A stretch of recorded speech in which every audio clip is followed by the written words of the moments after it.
1절, 2절 교독하고 36장 3절로 갈 것입니다. 여호와께서 모세에게 말씀하여 이르시되 이스라엘 자손에게 명령하여 내게 예물을 가져오라 하고 기쁜 마음으로 내는 자가 내게 바치는 모든 것을 너희는 받을지니라.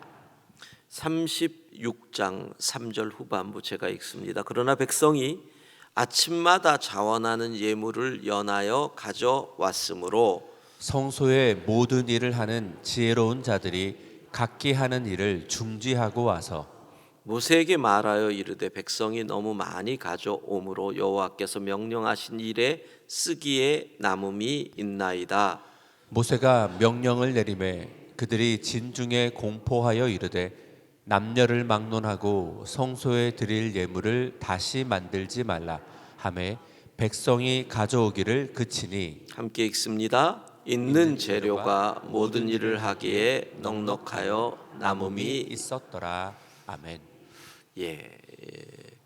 호렙산에서 하나님으로부터 계명을 받고 그리고 받은 명령, 첫 번째로 행한 일이 성막을 만드는 일입니다. 그리고 성막은 예루살렘 성전의 모형이 된다고 할 수가 있는데 어쩌면 예루살렘 성전보다는 이 시대의 교회의 정신, 이 시대의 교회의 신학, 이 시대의 교회의 스피릿에 더 가까운 것이 성막이라고 할 수가 있습니다.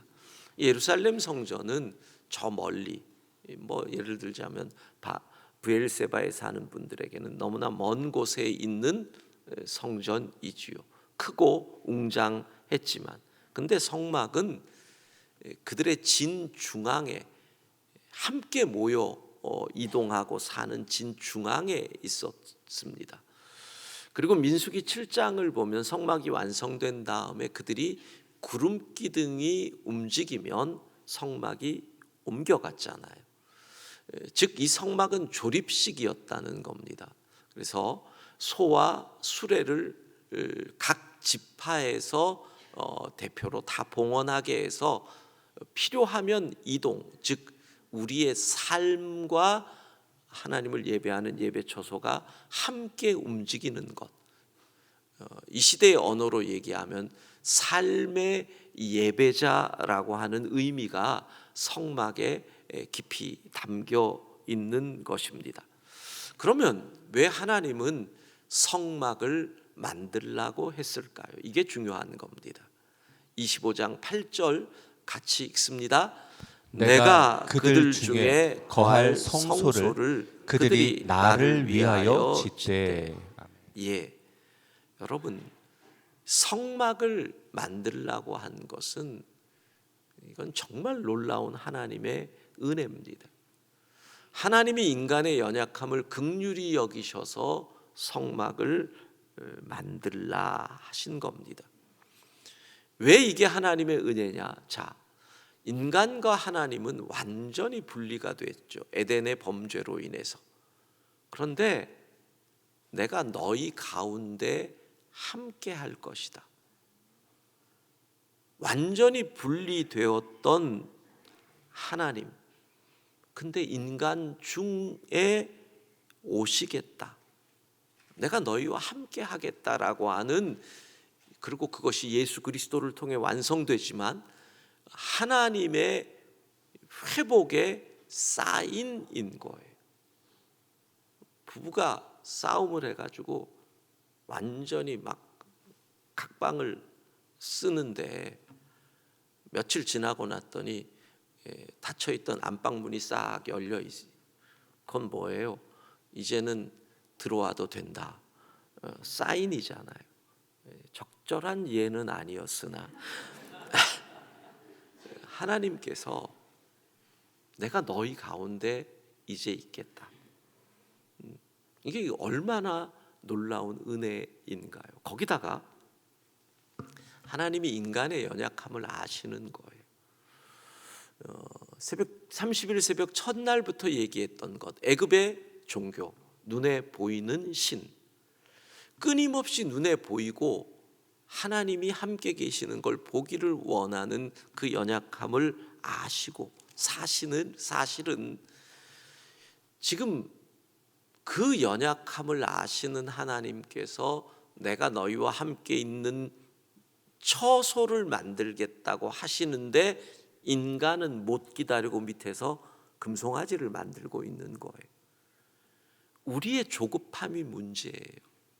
하나님의 계획, 하나님의 뜻, 하나님의 방법이 늘 있는데 우리가 못 기다리는 거예요.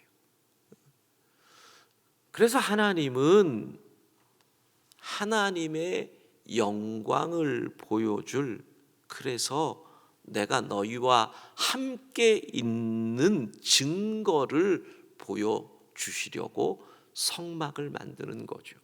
그리고 성막이 완성된 이후 하나님은 하나님의 임재를 보여주셔요. 출애굽기 40장 38절 같이 읽습니다. 낮에는 여호와의 구름이 성막 위에 있고 밤에는 불이 그 구름 가운데에 있음을 이스라엘의 온 족속이 그 모든 행진하는 길에서 그들의 눈으로 보았더라. 아멘. 하나님이 우리와 함께 계심을 인간들이 너무 원하니까 보여주셨어요. 그러니까 즉 성막은 하나님의 임재를 경험하는 곳이지요. 그게 바로 이 시대의 예배당의 의미지요. 하나님께 예배드리며 하나님의 영광, 하나님의 임재를 경험하는 곳, 이게 성막입니다. 그리고 왜 성막이 하나님의 은혜이냐, 성막을 만들라고 한 것이, 성막은 오실 예수 그리스도를 예표하는 곳이거든요. 예수님은 이 성막이 하는 모든 일을 그분이 스스로 이루십니다. 자, 성막, 이스라엘 백성들이 모이는 곳입니다. 하나님을 만나기 위해서. 그래서 처음에는 회막과 성막이 분리됩니다. 그래서 회막을 진 바깥에 두었는데 성막이 이루어지면서 회막과 성막이 하나가 됩니다. 그래서 나중에는 성막과 회막을 같은 의미로 사용을 하거든요. 성도들이 모이는 곳이지요. 거기서 성막에서 무슨 일이 벌어져요? 번제단에서 제물을 잡아서 속죄, 우리가 속죄의 제사를 드리는 곳이 성막이에요. 거기서 또 무슨 일이 일어납니까? 하나님의 말씀이 임하잖아요. 모세가 지성소로 들어가서 하나님의 말씀이 임해요. 하나님을 예배하고 하나님과 만나고 속죄함이 일어나는 것, 이게 예수 그리스도께서 하신 일이잖아요. 예수 그리스도께서 친히 제물이 되셔서 우리의 죄를 사하시고 하나님의 말씀으로 이 땅에 오셔서 하나님과 우리와의 만남의 통로가 되어주시는, 그러니까 성막은 예수 그리스도가 완성할 일을 보여주시는 예표, 예수 그리스도의 예표가 되니 이 성막을 지으라는 것이 하나님의 은혜일 수밖에 없다는 거예요. 너희와 단절되었던 모든 것을 회복할 것이다. 자, 그러면 성막에 뭐가 있을까요? 구체적으로 성막의 사진을 보면서 설명을 해드리겠습니다. 성막의 모양은 이렇게 되어 있습니다. 참 별 볼 일 없습니다. 보기에 그렇게 화려하지 않습니다. 이건 이유가 조립식 이동식이기 때문에 그렇습니다. 그러나 크기가 그렇게 작지는 않습니다. 50, 25입니다. 가로가 50m, 세로가 25m고 보시면 안으로 문을 열고 들어오면 번제단, 물두멍, 성소, 지성소 이렇게 되어 있습니다. 좀 더 구체적으로 보면 평면도를 통해서 보면 이렇게 구성이 됩니다. 성막 문을 열고, 문은 하나입니다. 동쪽을 향해서 오직 예수 그리스도 한 분만이 하나님께 나아갈 수 있는 길이죠. 그리고 번제단에서 짐승을 잡아 제물로 드립니다. 물두멍, 제사장이 성소에 들어가기 위해서 손발을 씻는 곳이고 손발을 씻지 않고 들어가면 죽는다라고 되어 있습니다. 그리고 성소에 들어가면 분향단, 등잔, 떡상, 진설병상이 있고 그리고 내려진 이 두꺼운 커튼을 열면 지성소에 들어가면 법궤가 있습니다. 구체적으로 만들어진 사진을 통해서 보면 먼저 성막 문은 이렇게 되어 있고요.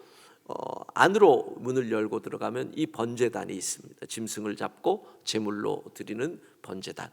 그리고 그 앞쪽으로 가면 물두멍이 있습니다. 그런 생각합니다. 새성전 새예배당 짓고 로비 앞에 물두멍을 하나 만들어 놓을까? 물을 손을 안 씻어도 들어가는 분들이 저걸 보면서 하나님 앞에 나갈 때 정결해야지 이런 마음을 갖도록 저거를 하나 만들어 놓을까?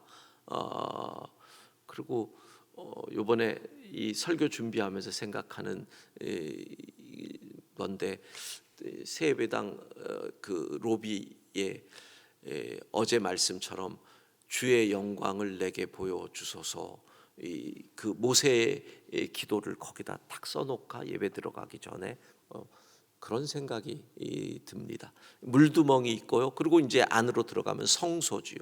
성소는 이렇게 등잔, 떡상, 분향단, 지성소 휘장이 있습니다. 저기는 대제사장이 1년에 속죄일, 대속죄일에 딱 한 번 들어갈 수 있는 지성소를 열면 안엔 법궤가 있고 법궤 위에 그룹 천사의 날개가 있고 저기를 시은소, 은혜가 베풀어 주시는 자리, 저기서 모세가 하나님과 대화를 하게 되었다. 이렇게 되어 있는 곳이 이 지성소입니다. 그리고 이 성막의 모형이 예루살렘 성전에 그대로 구현되는 거지요. BC 63년에 로마의 1차 삼두 정치를 했던 시저와 함께 푼페이우스가 예루살렘을 함락하고 그가 어디를 들어가느냐면 지성소를 구경을 들어갑니다.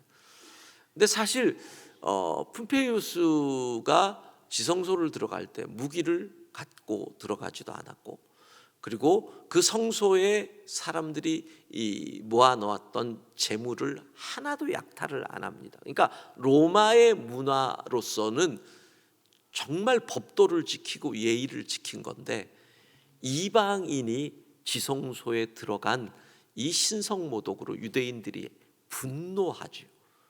그런데 푼페이우스가 들어갔을 때는 그때는 법궤도 사라졌을 때거든요. 지성소 안에 아무것도 없는 겁니다. 그래서 이 푼페이우스가 이게 뭐길래 유대인들이 저렇게 결사적으로 못 들어가게 하고 여기를 지키려고 했나 하고 들어갔다가 실망하고 나왔다는, 아무것도 없네? 그렇잖아요. 어떤 형상도 없는 신전, 로마인의 사고로는 이해가 안 되는 거죠. 엄청난 제우스 신상이 있어야 되는데 그게 바로 지성소였던 겁니다. 그래서 유대인들은 그때부터 기도할 때마다 푼페이우스를 향해 저주를 하며 기도했다라는 이야기가 들려오고, 그 결과인지 삼두 정치에서 푼페이우스는 시저에게 밀렸다, 이런 믿거나 말거나 하는 얘기도 들려오는, 이게 바로 이 지성소입니다. 자, 그런데 이 성막을 하나님은 이렇게 지으라고 하십니다. 25장 8절 다시 읽겠습니다. 내가 그들 중에 거할 성소를 그들이 나를 위하여 짓되. 하나님은 너희가 지어라 이렇게 얘기하십니다. 우리 보고 지으라시는 것. 왜 그럴까요? 인간의 시야로, 조금 좁은 시야로 얘기한다면, 하나님이 그렇게 생각하셨는지는 모르겠는데, 모든 백성이 그들의 금 귀고리를 빼서 가져옵니다. 그리고 금송아지를 만들지요. 모두가 한 마음으로 헌신했습니다.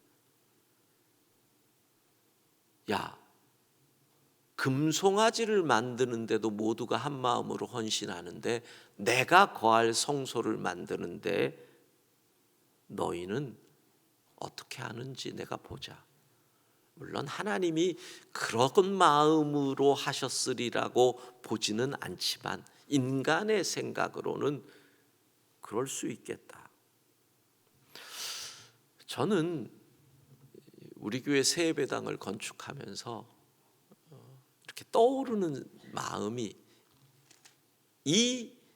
지금 이 예배당을 건축할 때, 지금 우리가 예배드리는 이곳을 건축할 때 우리 은퇴 원로 장로님들 만나면 그때 얘기를 제게 해주시잖아요. 우리 홍희천 원로 장로님이 그때 당회에서 했던 이야기라고 제게 들려주시는 이야기. 당신들 집을 지을 거면 이렇게 지을 겁니까? 이 말씀이 늘 기억이 나요. 당신들 집을 지을 거라면 과연 이렇게 짓겠습니까? 여러분, 금송아지를 만들 때도 전 백성이 헌신을 하잖아요. 그런데 하나님이 거할 성소를 만드는데 너희가 지어라. 그러나 원칙이 있어요. 하나님이 주신 원칙이 뭐예요? 기쁨으로. 그리고 또 원칙이 뭐예요? 그 기쁨으로가 36장에 가면 어떻게 표현돼요? 자원하는 마음으로. 이게 하나님께서 보기 원하시는 것은 자원하는 마음으로 기쁨으로 하나님이 거하실 성소를 만드느냐를 보기를 원하시는 거예요. 근데 이 기쁨과 자원이 신구약 성경을 꿰뚫는 하나님께 드리는 원칙입니다. 고린도후서 9장 7절 같이 읽습니다.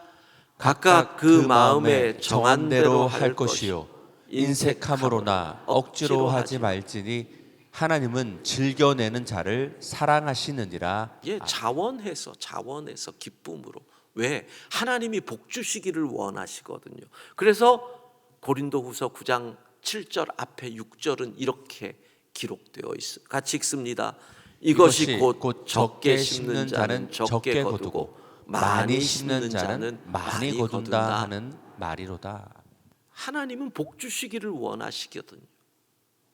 그래서 너희가 자원해서 기쁨으로 낸다면 나도 기쁨으로 너희에게 갚아줄 것이다. 이렇게 말씀하고, 생각해 보면 이스라엘 백성들이 가진 모든 것이 하나님의 은혜였지요. 그 은혜로 얻은 것을 하나님을 배반하는 재료로 쓴 배은망덕을 한 이스라엘이었습니다. 하나님이 장신구를 떼자 그들에게 다시 기회를 주시지요. 그러면 너희가 그렇게 원하니 내 영광을 볼 수 있는 곳, 하나님의 임재를 경험할 수 있는 곳을 만들어라. 허락한다. 내가 원하는 것은 자원하는 마음, 기쁨으로 하는 것을 원한다. 사람은요, 보니까 자기가 좋아하는 것을 위해서 기쁘게 헌신합니다. 내 돈을 아끼지 않고 씁니다.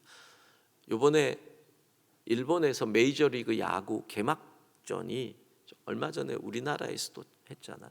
개막전을 일본 동경에서 했습니다. 일본이 난리가 났습니다. 다저스가 왔고 시카고 컵스랑 개막 경기를 했는데 오따니라고 하는 이도류 야구 선수가 던지기도 하고 때리기도 하는 선수가 나온다고 안표값이 어디까지 오른 줄 아십니까? 2천만 원까지 갔습니다. 우하시는 분은 속으로 생각하죠. 미쳤지라고 생각하실 거예요.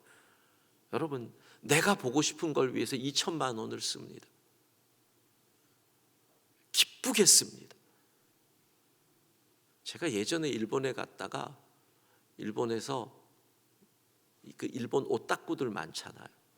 그래서 요즘 애들 모으는 무슨 카드 뭐 이런 거를 파는 곳을 보고 제가 놀라서 사진을 한 장 찍어 왔는데요. 한번 이게요, 가격이 보이세요? 39만 8천 엔입니다. 400만 원입니다.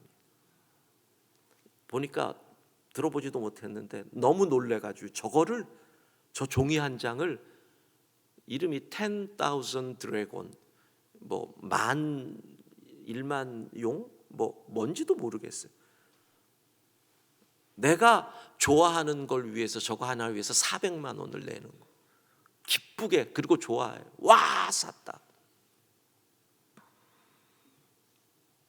하나님을 예배하는 곳, 하나님의 임재를 경험하는 곳, 회막 성도들이 함께 만나는 곳, 그리고 우리가 하나님께 예배하고 죄사함 받는 곳, 우리의 자녀들의 신앙을 훈련하고 교육하는 이곳, 새 예배당을 건축합니다.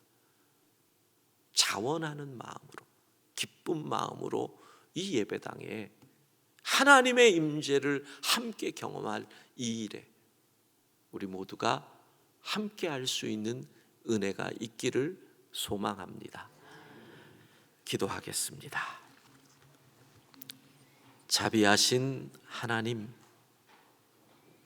하나님의 임재를 경험하는 성막을 만들도록 은혜를 베푸신 하나님 감사합니다. 자원하는 마음으로, 기쁜 마음으로 참여했던 이스라엘 백성들처럼 우리가 하나님을 향하여 나아갈 때는 언제나 기쁜 마음으로, 자원하는 마음으로 하나님을 향하여 나아가게 하옵소서. 사순절 30일 새벽을 깨우며 기도합니다. 우리의 기도 제목마다 하나님의 뜻이, 하나님의 계획이 반드시 있음을 믿습니다. 그 시간까지, 하나님의 계획이 이루어지는 그 시간까지 견딜 수 있는 힘을 허락하여 주옵소서. 오늘도 주님과 동행하는 하루 되게 하여 주시고, 우리의 자녀들 어느 곳에서 무엇을 하든지 주의 강하신 손으로 지켜 주옵소서. 예수님 이름으로 기도합니다. 아멘.